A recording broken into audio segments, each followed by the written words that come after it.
Okay, so we need to find the derivatives of f of x equals e to the x and f of x equals a to the x. So e to the x, if you graph e to the x, it looks kind of like this. And if I think about finding the derivative, the slope is 0 at the bottom, or really close to 0, close to the x-axis. It's positive all the time and it gets bigger. So the derivative actually for e to the x looks exactly the same. So our formula is that the derivative is e to the x. So e to the x, the derivative is itself. Now, that doesn't mean that our answer is always just e to whatever power. It depends upon whatever the power is, and you always have to use the chain rule again with the power like you do at other times.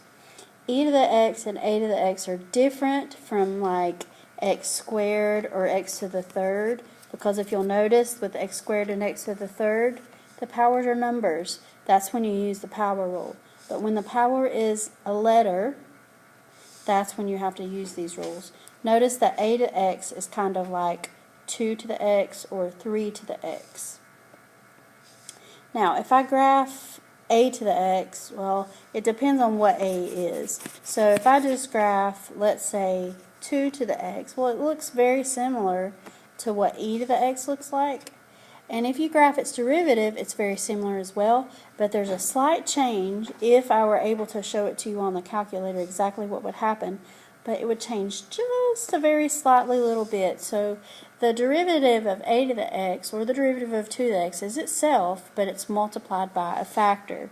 So the derivative rule for a to the x is natural log of a times a to the x. And natural log of a is the factor that it's changed by. If I did the same rule, just for your information, if I did that same rule for a to the x as I did for e to the x, I would get natural log of e times e to the x. Well, natural log of e is 1, and because that's 1, I end up with e to the x, which that's why it ends up being itself, because that factor is a factor of 1 for e to the x, but for a to the x, it's a factor of natural log of a. So let's look at some examples. So on the first one, we have y equals e to the power. So the derivative is e to the power, but then you multiply by the derivative of the power, kind of like sine of 2x or cosine of 2x, how you find the derivative of the sine or the cosine, then you multiply by the derivative of the inside. Well, the inside here is the power. That's really all you can do, unless you rewrite it and just put the 2 in front. Alright, the next one. The derivative of e to the power is, again, e to the power, and then times the derivative of the power. Well, as far as the power goes, you can do the quotient rule if you want, or I could just rewrite it and think about it this way. Alright, the derivative of that would be, if I use the power rule, negative 3 times negative 1, and then subtract 1 on the exponent. And so then that will be the derivative, e to the negative 3 over x times 3x to the negative 2. Not anything you can do. Okay, this is a case where you're going to use the product rule along with the rules for e to the x. So the derivative here, this is the first function and this is the second function. So first times the derivative of the second plus the second times the derivative of the first, which is 2x. And then you can factor out some things. Again, not a huge deal yet, but it will be later. You can factor out an x and an e to the x out of both terms. You're left with x and plus 2 there.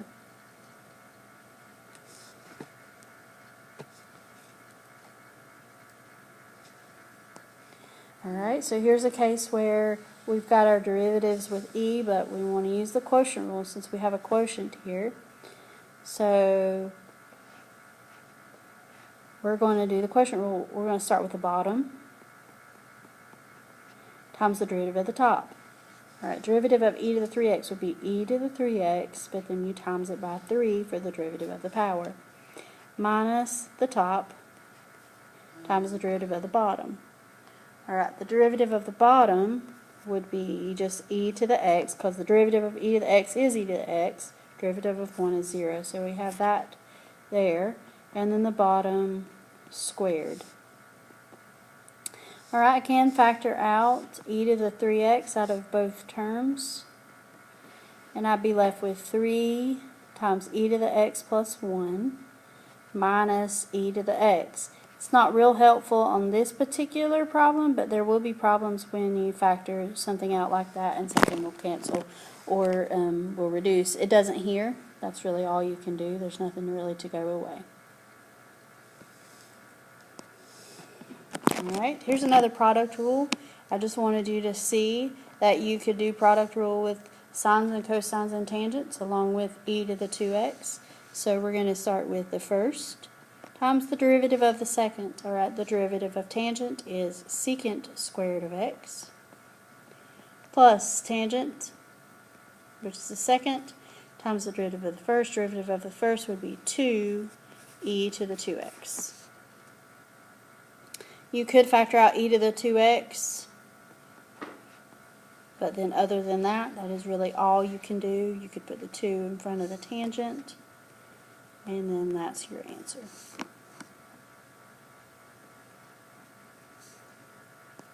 Alright, last one is using our rules that we used about natural logs, but then also with n and e.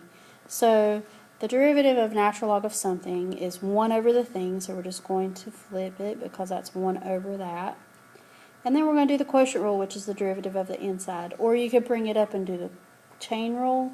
I'm just going to do the quotient rule. We have the bottom times the derivative of the top, which is 0, minus the top times the derivative of the bottom. Alright, derivative of 1 is 0, derivative of e to the negative x would be negative e to the negative x over the bottom and squared. Alright, that's 0, so that's just going to go away. We can get rid of one whole factor there. So on top it looks like we're left with 4e to the negative x, because these negatives will make a positive. And the 4's can actually go away as well, so really we just get e to the negative x on top and 1 plus e to the negative x on the bottom. E to the negative x do not cancel because of the 1 that's in front of the e to the negative x. Alright, so if it's not an e to the x, if it's a 2 to the x or 3 to the x or 4 to the x, our derivative is the same thing except you multiply by a factor of natural log of 2. So natural log of 2 times 2 to the x is the derivative. Alright, for this one, natural log of 4 times 4 to the power, but then on this one we have to multiply by the derivative of the power, which is 3.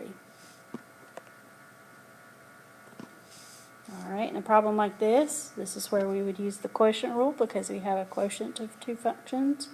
So the derivative is the bottom times the derivative of the top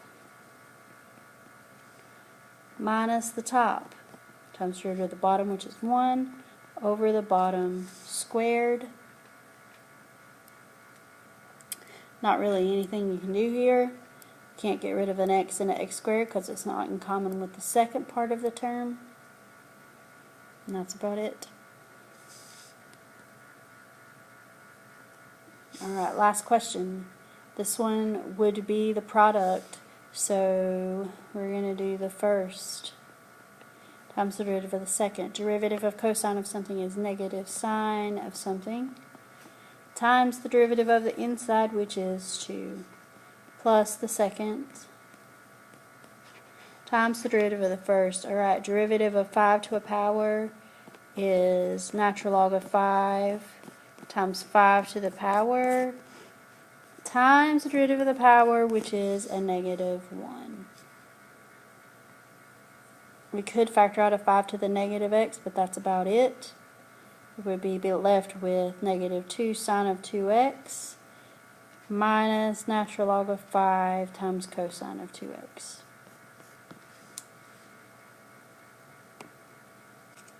Alright, here's 3 problems for you to try. A couple of them are a little different, but that's okay. Just try them, see what you can do with them, and we'll talk about them later.